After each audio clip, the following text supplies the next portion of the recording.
Welcome to the second episode of Amazing Facts. You are watching my YouTube channel Knowledge Magnet. आखिर जब अंगा या और अड़ा का मतलब कुछ नहीं होता तो इन्हें वर्णमाला में क्यों रखा गया है?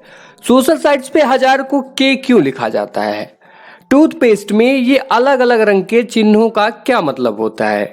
क्या आपको पता है दोनों भौहों के बीच की जगह को अंग्रेजी में क्या कहते हैं? किस गैस के कारण प्याज काटने से आंसू आ जाते हैं?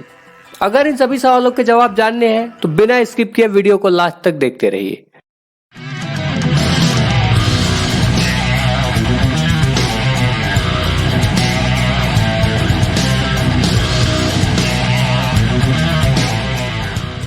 फैक्ट नंबर 1, क्या आपको पता है हमारे भौहों के बीच की जगह को अंग्रेजी में क्या कहते हैं?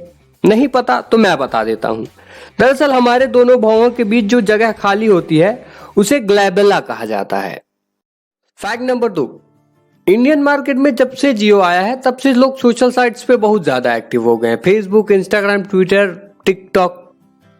टिकटॉक तो निपट गया है, छोड़ो, किसी के जले पर नमक क्यों छिड़कना। तो आपने सोशल साइट्स पे देखा होगा कि अगर किसी के 1000 लाइक्स या व्यूज हो जाते हैं तो वहां पे 1K लिखा होता है, या 1 लाख लाइक्स हो जाते हैं तो 100K लिखा होता है। 100K का मतलब होता है 100,000। तो आखिर 1000 को K से क्यों लिखते हैं? अंग्रेजी में तो 1000 को 1000 बोलते हैं, तो 1T या 100T लिखना चाहिए ना। चलिए बता देता हूं कि 1000 को K क्यों लिखते हैं। दरअसल K का मतलब किलो होता है और ग्रीक भाषा में किलो का अर्थ 1000 होता है, इसीलिए 1000 को दर्शाने के लिए K लिखा जाता है।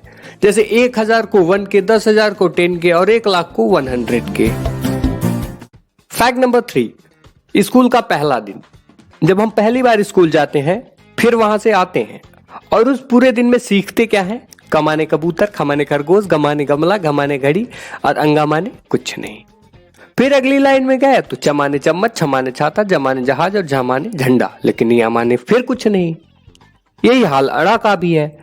टमाने तो टमाटर हो गया, ठमाने ठठेरा, वैसे इनको आज तक देखा नहीं। डमाने डमरू, ढमाने ढक्कन, तुम लोग खुद को मत समझ लेना है, पर बेचारे अड़ा माने कुछ नहीं। पहले ही दिन मिला हुआ ज्ञान की अंगा या और अड़ा मतलब कुछ नहीं होता।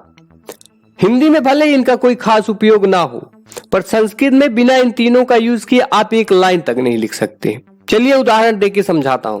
ये देखिए, अगर आपको हिंदी में कंगन लिखना है तो ऐसे लिखेंगे, पर अगर संस्कृत में लिखना है तो फिर इस तरह से लिखा जाएगा। हिंदी में कंचन को ऐसे लिखेंगे, पर अगर संस्कृत में लिखना है तो फिर ऐसे लिखा जाएगा। हिंदी में घंटा लिखेंगे ऐसे, पर संस्कृत में इस तरीके से लिखा जाएगा। उम्मीद है आपको अंगा या और अड़ा की इंपॉर्टेंस और मतलब दोनों ही पता चल गया होगा।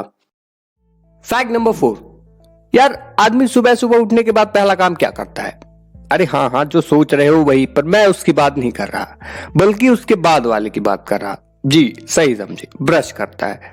तो ब्रश करने के लिए जब टूथपेस्ट ब्रश में लगाते टाइम आपने ध्यान दिया होगा कि टूथपेस्ट की ट्यूब के नीचे ये कुछ इस तरह के अलग अलग रंग के निशान होते हैं। पर क्या आपको पता है इन चिन्हों का भी अलग अलग मतलब होता है? चलिए जानते हैं कि आखिर इन चिन्हों का मतलब क्या होता है। पहला चिन्ह होता है टूथपेस्ट में नीले रंग का निशान। इसका मतलब होता है कि टूथपेस्ट प्रकृति और दवा युक्त चीजों का मिश्रण है। फिर आता है टूथपेस्ट में हरे रंग का चिन्ह। इसका मतलब होता है कि टूथपेस्ट पूरी तरह से प्राकृतिक है और इसे नेचुरल चीजों से बनाया गया है। फिर टूथपेस्ट में लाल रंग के चिन्ह का मतलब होता है कि टूथपेस्ट को प्राकृतिक और केमिकल के मिश्रण से बनाया गया है। और आखिरी चिन्ह होता है काले रंग का निशान। इसका मतलब होता है कि यह पूरी तरह से केमिकल चीजों से बनाया गया है। फैक्ट नंबर 5, प्याज तो हर किसी के घर में यूज होता है, सब्जी के लिए हो या सलाद के लिए, और हर किसी ने कभी न कभी प्याज काटी भी होगी। जिन्होंने ना काटी हो उन्होंने इस लॉकडाउन में तो काट ही ली होगी। तो क्या आप बता सकते हैं कि प्याज काटने से आंख से आंसू क्यों निकलने लगते हैं? जबकि मिर्ची तो प्याज से भी तीखी होती है, फिर भी उसे काटने पर आंख से आंसू नहीं निकलते। चलिए आपको बताता हूं कि प्याज काटने से आंख से आंसू क्यों निकलते हैं। देखिए क्या होता है साइन प्रोपेंथियल एस ऑक्साइड नाम की गैस प्याज काटने से निकलती है। और जब ये गैस लेक्रोमाइट्री फैक्टर सिंथेस नाम के एंजाइम से मिलती है, जो कि प्याज में ही पाया जाता है, तो ये एंजाइम प्याज के एमिनो एसिड को सल्फेनिक एसिड में बदल देता है और बाद में सल्फेनिक एसिड भी साइन प्रोपेंथियल एस ऑक्साइड में बदल जाता है। और जब ये हमारी आंखों तक पहुंचता है तो हमारी आंखों में पाए जाने वाले लेक्राइमल ग्लैंड यानी अश्रुग्रंथि में परेशानी होती है, जिससे आंखों में जलन और आंसू निकलने लगते हैं। अगर आपको इन फैक्ट्स के बारे में पहले से पता था तो हमें जरूर बताइए कि कब पता चला, और अगर नहीं पता था तो जानकर कैसा लगा कमेंट बॉक्स में जरूर बताइए। और अगर वीडियो पसंद आई हो तो लाइक कीजिए, और अगर थोड़ा ज्यादा पसंद आई हो तो सब्सक्राइब भी कर दीजिए।